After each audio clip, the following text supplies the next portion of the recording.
Okay, so now we need to get into deriving the real gravitational potential energy, not the fake gravitational potential energy.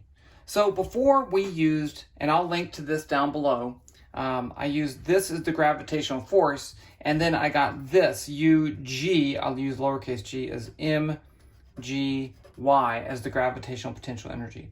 And that was all great, and everyone was happy, and everyone lived happily ever after, except they don't.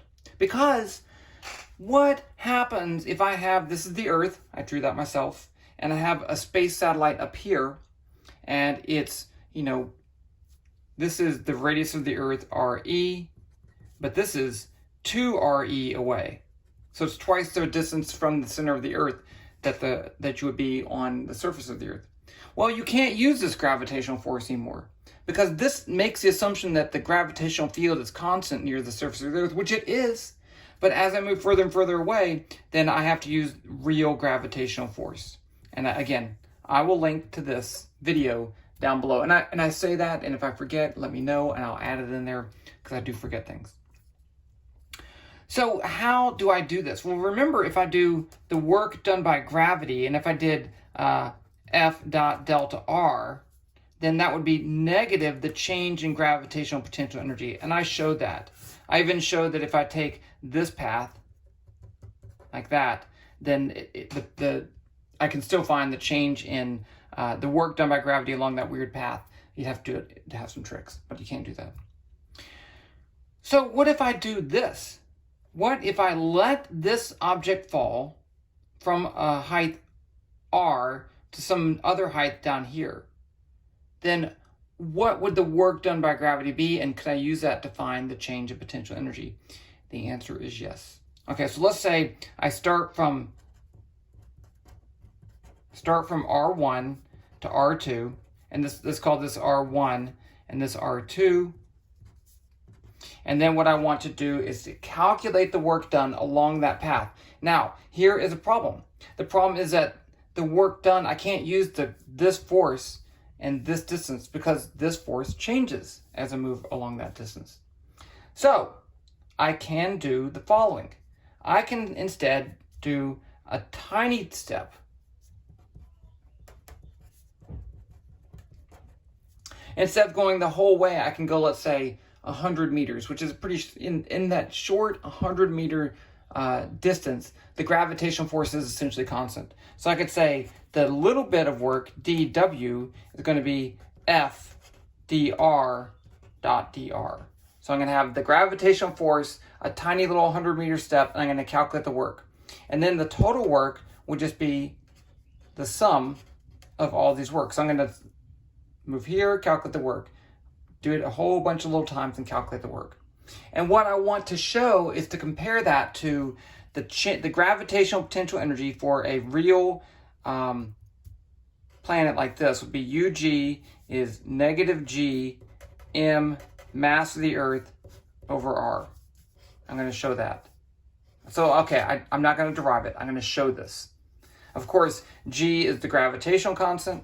G equals 6.67 times 10 to the negative 11th newtons meters squared per kilogram squared.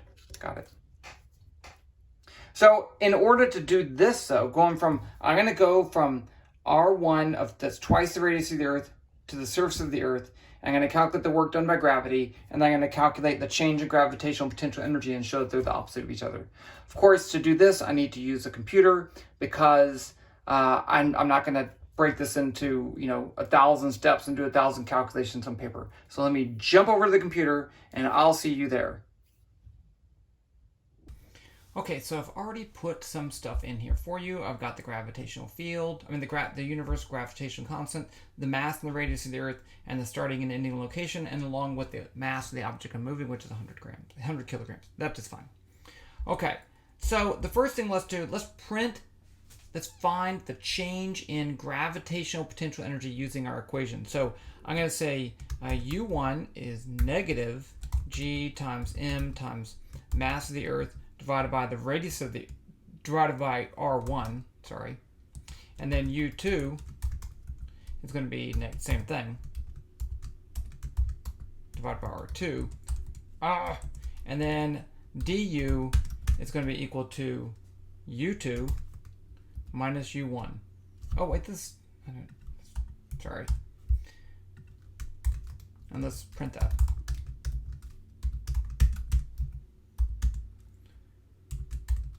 And that'll be in joules. Okay, let's run that. Just for fun.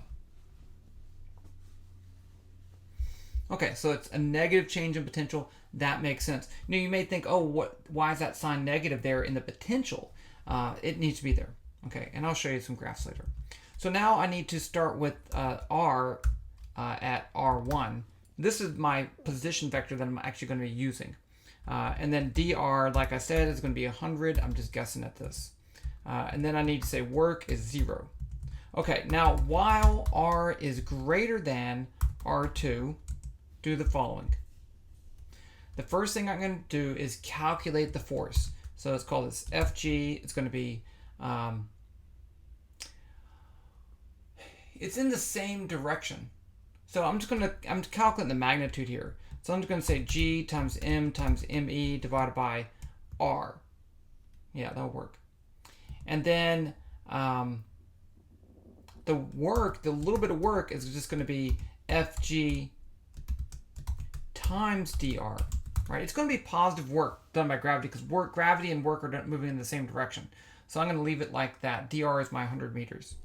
And then I'm going to say work equals work plus dw. And then I need to move r down. So now r is going to be r minus dr. I need to move down. And that should be it. Print work equals work joules. Okay, what do you think? Think it's going to work? I never know, to tell you the truth. Sometimes these things work and sometimes I make a mistake. If there's a mistake, it will be that my dr is too small, too big. Okay, ooh, that's bad.